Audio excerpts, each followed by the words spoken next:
नमस्ते विद्यार्थियों, कैसे हैं आप सब। आशा करता हूँ आप लोग सब अच्छे हैं, स्वस्थ हैं।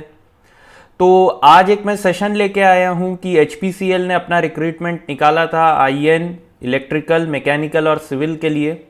तो आज का जो हमारा वीडियो सेशन रहेगा, बेसिकली ये क्या रहेगा, डिटेल्ड सिलेबस एनालिसिस के ऊपर रहेगा। बेसिकली मैं जो एनालिसिस करूंगा ये आईएन और इलेक्ट्रिकल के ऊपर करूंगा, क्योंकि मेरा जो पेरेंट ब्रांच है मैं इलेक्ट्रॉनिक्स एंड इंस्ट्रूमेंटेशन से हूँ, फिर मेरा एमटेक जो है इलेक्ट्रिकल से है। तो मुझे इन दोनों ब्रांचेस के तो आइडिया है, लेकिन अगर मैं मैकेनिकल और सिविल की बात करूं तो मैं सिर्फ आपको सिलेबस ही दे पाऊंगा। इससे ज़्यादा मैं आपको इन डिटेल कहाँ से क्या पढ़ना है इसमें आपका मैं कोई हेल्प नहीं कर पाऊंगा, ठीक है। तो चलिए फिर स्टार्ट किया जाए आज का सेशन। तो देखिए, इंस्ट्रूमेंटेशन में अगर मैं सिलेबस का बात करूं तो देखिए फर्स्ट पार्ट में क्या दिया हुआ है, basics of circuit and measurement system. तो यहाँ पे तो ये बहुत ही सिंपल है, नेटवर्क थ्योरम, मतलब जो नेटवर्क सर्किट थ्योरी है वही है पूरा, Kirchhoff law, mesh and nodal analysis, circuit theorem, 1 and 2 port network. ये जो पार्ट है ना, static and dynamic characteristics of measurement system, ठीक है, ये वाला जो पार्ट है हमारा, static and dynamic characteristics of measurement system, error and uncertainty analysis, statistical analysis of data and curve fitting. ये जो है हमारा जो मेजरमेंट रहता है, जो कि हमारे कोर में बोला जाता है, कोर के अंडर आता है, तो वो इसी का बेसिक पार्ट जो स्टार्टिंग वाले चैप्टर है ना, वहां से आप पढ़ेंगे इसको, ठीक है। और अगर मैं बात करूं कि क्वेश्चंस क्या लेवल के आएंगे, ये मैं सब ब्रांचेस के लिए बोल रहा हूं। तो अगर मैं बोलूं क्वेश्चंस कौन से लेवल के आएंगे, तो आप ये एक्सपेक्ट कर सकते हैं कि गेट से नीचे लेवल के रहेंगे क्वेश्चंस, है ना। मतलब इतना आपको कोई भी क्वेश्चंस नहीं दिए जाएंगे जो कि कठिन हो सॉल्व करने में, जो कि 2 से 3 मिनट ले सॉल्व होने में, ऐसे क्वेश्चन नहीं दिए जाएंगे। फर्स्ट। सेकंड जो है मैं आपको बोलना चाहता हूं वो क्या होगा कि क्वेश्चंस जो रहेंगे थ्योरेटिकल भी आएंगे, है ना, तो थ्योरी भी आपको बहुत अच्छे से पढ़ना है। थर्ड पॉइंट अगर मैं आपको बोलूं, देखिए फर्स्ट पॉइंट क्या बोला मैं कि गेट से नीचे लेवल के क्वेश्चन आएंगे, ठीक है। सेकंड क्या बोला कि आपको थ्योरी पे भी फोकस करना है, ठीक है। थर्ड अगर मैं बोलूं तो फॉर्मूलाज पे आप बहुत फोकस करेंगे, क्योंकि फॉर्मूला बेस्ड क्वेश्चन आएंगे जो कि सिर्फ अप्लाई कीजिए और रिजल्ट लाइए, उस टाइप के बहुत सारे आपको क्वेश्चंस दिखेंगे। तो फॉर्मूला के लिए आप लोग क्या करेंगे, एक अपना छोटा सा एक नोटबुक बना लीजिए जिसमें कि सब फॉर्मूला आप लोग बना सकते हैं, ठीक है। या अगर कोई आपको कोई कोचिंग इंस्टीट्यूट का हैंडबुक मिल जाए तो वो भी बहुत अच्छा है, ठीक है, वो भी आप ले सकते हैं और उसको रेफर कीजिए। अब transducer, mechanical measurement and industrial instrumentation, इसको थोड़ा सा अच्छे से पढ़ेंगे, है ना हम, मतलब ये अच्छे से देखेंगे हम लोग। तो यहां पे क्या दिया है, resistive and capacitive, inductive and piezoelectric transducer and their signal conditioning, जो कि है measurement of displacement, velocity and acceleration, force, vibration and shock, ये सब है हम लोगों को। Measurement of pressure, flow, temperature and liquid level, measurement of pH, conductivity, humidity, ये नहीं है हम लोगों को, ये हमने कभी नहीं पढ़ा है। हाइड्राजीन, सिलिका, डिजॉल्व्ड O2, ठीक है, ये जो पार्ट है ये हमने पढ़ा नहीं है। तो मैं देखता हूं इस पे, मतलब अगर कोई मेरे को वीडियो या सोर्स मिल जाता है आईएन के लिए तो मैं सेपरेटली इसको भी कवर करूंगा कि how to measure hydrazine, measurement of hydrazine, silica and dissolved O2। तो ये भी मैं कोशिश करूंगा एक आध वीडियो में लेके आने में, एकदम छोटा ही टॉपिक लग रहा है तो बता दूंगा, इसको कोई टेंशन वाली बात नहीं है, या आप लोग भी गूगल करके देख सकते हैं, ठीक है। एनालॉग इलेक्ट्रॉनिक्स, ये बहुत ही इंपॉर्टेंट है ना, इंपॉर्टेंट है, ये आपके कोर के अंडर में आता है और इससे क्वेश्चंस आएंगे ही आएंगे, फॉर्मूला बेस्ड क्वेश्चन आएंगे, आप लोग लिख लीजिए एकदम, है ना। Analogue electronics, basic characteristics of BJT, JFET, MOSFET, diode circuit. तो यहां पे अगर मैं बोलूं इंपॉर्टेंट का बात तो ये इंपॉर्टेंट है, बीजेटी, डायोड सर्किट भी बहुत इंपॉर्टेंट है। Transistor at low frequency and high frequency, amplifiers, इसके फॉर्मूलाज आप लोगों को आने चाहिए, amplifier at single stage and multi stage, feedback amplifier भी इंपॉर्टेंट है। ओपैम्प तो आप सभी को पता है, मतलब आईएन के लिए ओपैम्प सबसे ज़्यादा इंपॉर्टेंट है, तो ओपैम्प आपको देखना ही पड़ेगा पूरा। तो op-amp, characteristics and circuit configuration, instrumentation amplifier, precision rectifier, V2I I2V converter, op-amp based active filter, ये भी बहुत ही इंपॉर्टेंट है आपका, ठीक है, oscillators and signal generator, voltage stabiliser, regulator circuit, inverter and converter. तो मैंने आप लोगों को, जब मैंने फर्स्ट वीडियो बनाया था आप लोगों का, ठीक है, HPCL का, तो मैं लिंक ऊपर में शेयर करूंगा अभी, ठीक है। तो जब मैं वो वीडियो बनाया था तभी आप लोगों को मैं बताया था कि आप लोग गेट का सिलेबस आप लोग पढ़ना स्टार्ट कर दीजिए। मैंने आप लोगों को दिखाया भी था वहां पे कि बायोमेडिकल में एक बार ऐसे आया था HPCL का रिक्रूटमेंट, तो उन्होंने पूरे गेट का ही पूरा सिलेबस कॉपी पेस्ट किया था। तो मैंने आप लोगों को पहले ही बोला था कि HPCL के लिए आप लोगों को गेट के सिलेबस पे फोकस करना ही है, ठीक है। अब अगर डिजिटल इलेक्ट्रॉनिक्स देखें तो डिजिटल इलेक्ट्रॉनिक्स भी इंपॉर्टेंट रहेगा, ठीक है, इंपॉर्टेंट है। तो यहाँ पे क्या है, combinational logic circuit, minimisation of Boolean function, IC families, arithmetic circuit, comparator, Schmitt trigger, timers and monostable multivibrator. तो ये जो मोनोस्टेबल, ये सब जो मल्टी वाइब्रेटर है, ये सब हमारे नैंड एंड गेट से बनाने का देखना पड़ेगा। Sequential circuit, flip flop, counter, shift register, multiplexer, sample and hold circuit, analogue to digital, digital to analogue converter, basic of number system, microprocessor, ये सब जो है ये पूरा हमारा गेट का ही सिलेबस है, ठीक है। कोई भी यहाँ पे डिफरेंस तो मेरे को नहीं दिखा।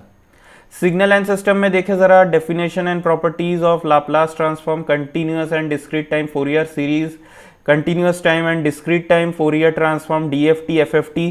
तो यहाँ पे इसके फॉर्मूलाज थोड़े से देखेंगे, है ना हम, DFT FFT और Z ट्रांसफॉर्म।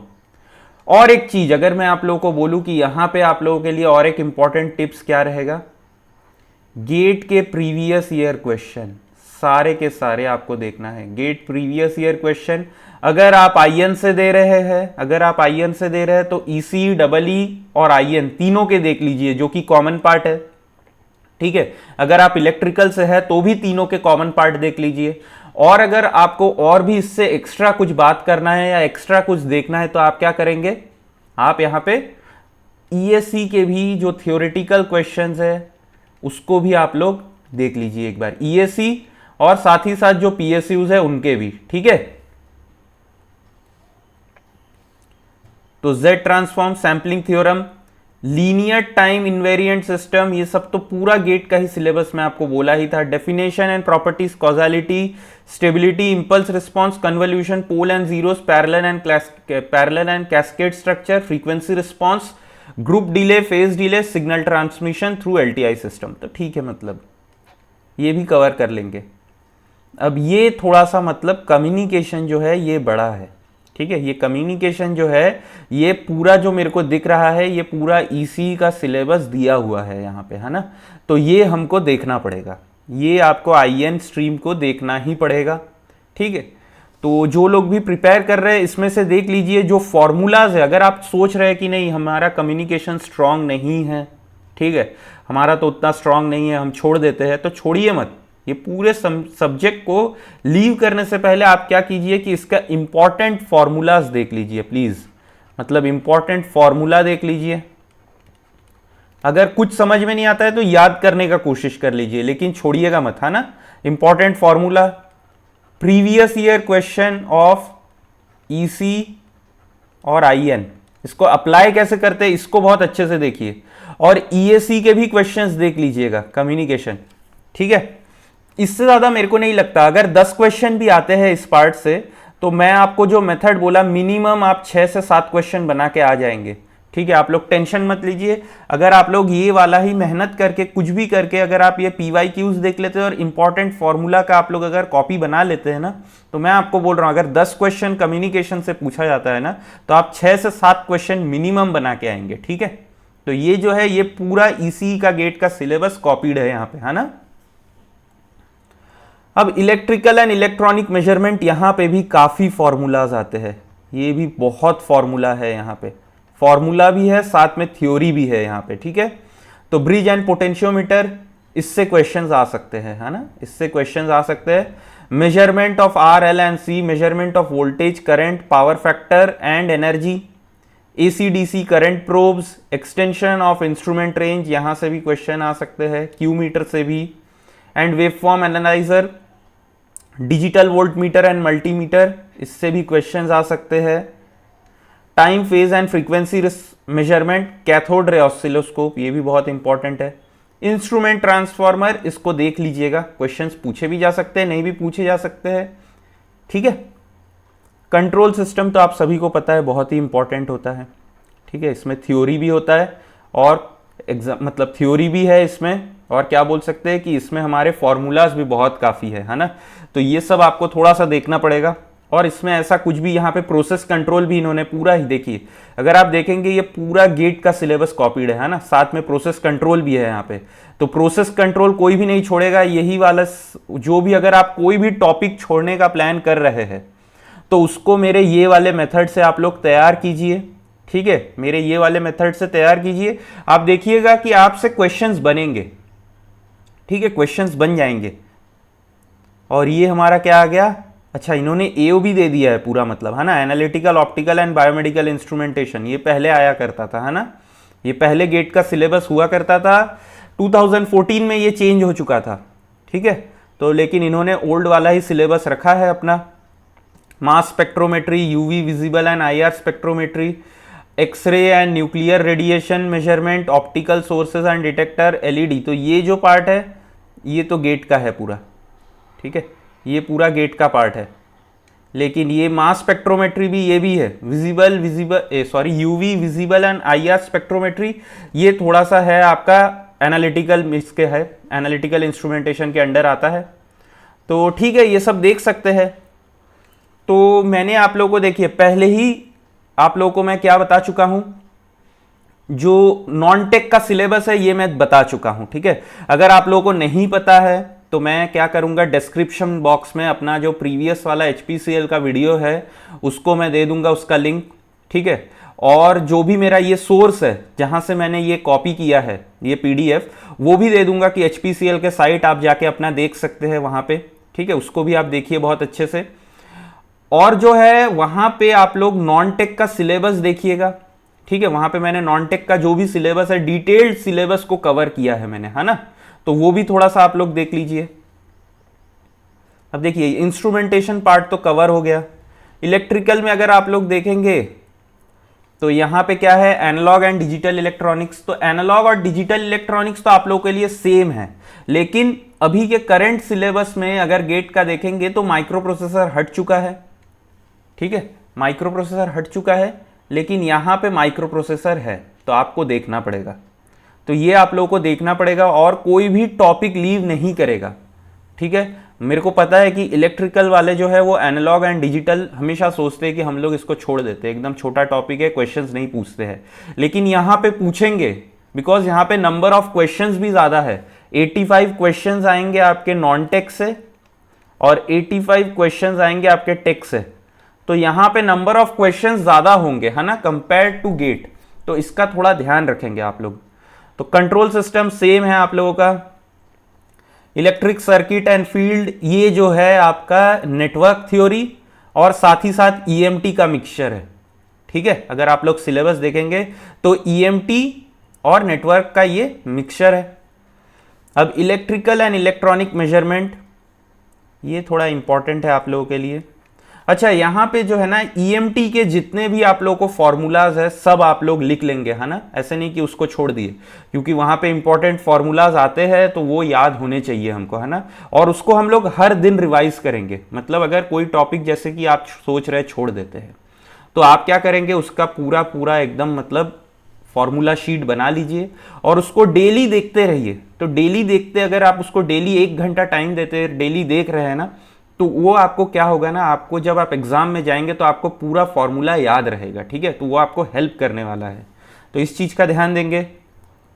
अब देखिए मशीन तो आप लोगों के लिए एकदम मतलब कोर है ना, तो इसका आपको पूरा ध्यान देना ही पड़ेगा। Machine, power electronics and drives, ये आप लोगों का कोर है पूरा, इसमें आपको एकदम फोकस रहना ही पड़ेगा। इवन पावर सिस्टम, ठीक है, पावर सिस्टम भी अगर आप लोगों को बात करूँ तो बहुत ही इंपॉर्टेंट है, ठीक है। ये HVDC transmission and FSCT concept देख लेंगे हम लोग, है ना। तो ये सब थोड़ा देख लेंगे, एकदम मतलब अच्छे से तैयार करेंगे। पूरा जो कि गेट का सिलेबस है वही एकदम है यहाँ पे, है ना।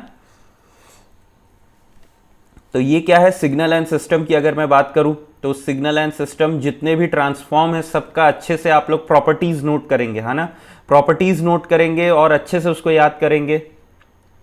देखिए यहाँ पे अगर मैं आपसे बोलूँ कि इलेक्ट्रिकल मशीन, पावर इलेक्ट्रॉनिक और पावर सिस्टम, इसमें जो क्वेश्चन रहेंगे ना, मैं अगर आप लोगों को बोलूँ तो पूरा एकदम डायरेक्ट फॉर्मूला बेस्ड क्वेश्चन रहेंगे, क्योंकि सिर्फ 2.5 घंटे का टाइम है और आपको 170 क्वेश्चन सॉल्व करने हैं। ठीक है, अगर आपके पास 170 क्वेश्चंस और 250 मिनट्स है तो बहुत ही कम टाइम है। तो कहीं पे भी आपको 2-3 फॉर्मूला बेस्ड क्वेश्चन नहीं आएंगे कि एक क्वेश्चन में आपको 2 या 3 फॉर्मूलाज अप्लाई, 2 फिर भी हो सकता है कि एक क्वेश्चन में आपको क्या हो कि दो से ज्यादा फॉर्मूलेस पूछे जा सकते हैं। ठीक है, लेकिन 3 कभी नहीं होगा। तो इसीलिए डायरेक्ट फॉर्मूला बेस्ड जो भी क्वेश्चंस है और डायरेक्ट जो आपके इंपॉर्टेंट फॉर्मूलाज है, ये सब आपको ध्यान में रखना पड़ेगा। ठीक है, तो इनको बहुत अच्छे से आप लोग ध्यान में देंगे। तो ये हो गया सिग्नल एंड सिस्टम। तो इलेक्ट्रिकल का सिलेबस मतलब इतना ही है, ज़्यादा कुछ है, मतलब ज़्यादा क्या बोलूँ आप लोगों का, ये 3 कोर सब्जेक्ट ही इतना बड़ा है, मतलब ठीक है, बस साइज दिखने में छोटा होता है लेकिन एकदम खतरनाक अंदर तो मतलब बहुत ज़्यादा चीज़ें हैं। देखिए मैं आपको पहले ही बोल चुका हूँ कि मेरे को सिविल और मैकेनिकल का इतना आइडिया नहीं है, तो मैं बस आप लोगों को जो भी है सिलेबस दिखा दिया। देखिए ये आप लोगों का सिविल का सिलेबस है। ठीक है, तो अब मुझे नहीं पता ये गेट का सिलेबस है कि क्या है, लेकिन ये सिविल का सिलेबस है। लेकिन आप लोग मेरा जो इंपॉर्टेंट वाला टिप्स है ये फॉलो कर सकते हैं कि कैसे अगर आप लोग कोई सब्जेक्ट को ड्रॉप कर रहे हैं उसको आप पढ़िए, या पढ़ने के लिए आप रिसोर्सेस क्या क्या लेंगे वो मैंने आप लोगों को बता दिया है, तो आप लोग उससे हेल्प लीजिए। ठीक है, तो ये आप लोगों का है सिलेबस पूरा। ठीक है, अब मैक की बात करूँ अगर मैं मैकेनिकल का, तो ये मैकेनिकल का सिलेबस है, आप लोगों का देख सकते हैं आप लोग। ठीक है, और मैं ये लिंक भी दे दूंगा आप लोगों को कि आप लोग कहाँ से इसको सोर्स मैंने लिया है वो आप लोग देख लीजिए अच्छे से। ठीक है, तो ये आप लोगों का हो गया, मतलब अच्छे से दिखाता हूँ थोड़ा और। मैकेनिकल का सिलेबस स्टार्टिंग से देखिए, ये मैकेनिकल का सिलेबस है। आप लोग चाहे तो स्क्रीनशॉट भी ले सकते हैं या आप लोग पीडीएफ भी डाउनलोड कर सकते हैं मेरे ग्रुप से, मेरे ग्रुप में भी मैं शेयर करूंगा, और जो वेबसाइट से मैंने लिया है ये HPCL के, वो भी मैं शेयर कर दूंगा, सब डिस्क्रिप्शन बॉक्स में रहेगा आपका। ठीक है, तो देखिए ये आप लोगों का सिलेबस। ठीक है, और ये पूरा एंड की तरफ। ठीक है, अच्छा अभी भी एंड नहीं हुआ है, मतलब काफ़ी सारे यहाँ पे पॉइंट्स है। ठीक है, तो ये हुआ हमारा सिलेबस का पार्ट कवर। ठीक है, पूरा सिलेबस का पार्ट जो है हमारे 4 स्ट्रीम है, ये सिलेबस का पार्ट मैंने कवर कर दिया। और अगर आप लोगों को देखना है कि नॉन टेक का सिलेबस कैसे है, तो आप लोग मेरे HPCL का जब मैंने फर्स्ट एकदम नोटिफिकेशन आया था तब मैंने वीडियो बनाया था, तभी मैं आप लोगों को एक बेसिक सिलेबस का ओवरव्यू दे दिया था कि गेट का सिलेबस रहेगा, साथ में आपका नॉन टेक का जो भी सिलेबस है वो भी मैंने आपको दिखाया था। ठीक है, तो अगर आपको नॉन टेक का सिलेबस देखना है तो प्लीज़ आप लोग मेरे फर्स्ट वाला जो HPCL का वीडियो है उसको देखिएगा, मैं लिंक डिस्क्रिप्शन बॉक्स में भी शेयर कर दूंगा, और ऊपर देखिए आप लोगों के यहाँ राइट साइड में भी आ जाएगा। ठीक है, लिंक तो मैं वो भी दे दूंगा। ठीक है, तो आशा करता हूँ मैं आज का सेशन आप लोगों ने एंजॉय किया होगा। अगर आप लोगों को अच्छा लगे तो प्लीज़ आप लोग लाइक शेयर और सब्सक्राइब कर दीजिएगा। ठीक है, अगर आप लोग शेयर करेंगे तो मेरा चैनल भी थोड़ा सा ग्रो हो जाएगा। ठीक है, तो आप लोग प्लीज़ अपने फ्रेंड के साथ थोड़ा शेयर कर दीजिए। चलिए फिर मिलते हैं नेक्स्ट सेशन में, और अगर आप लोगों को कोई डाउट रहे तो आप लोग कमेंट सेक्शन में कमेंट कर सकते हैं। ठीक है, तो चलिए फिर मिलते हैं नेक्स्ट सेशन में।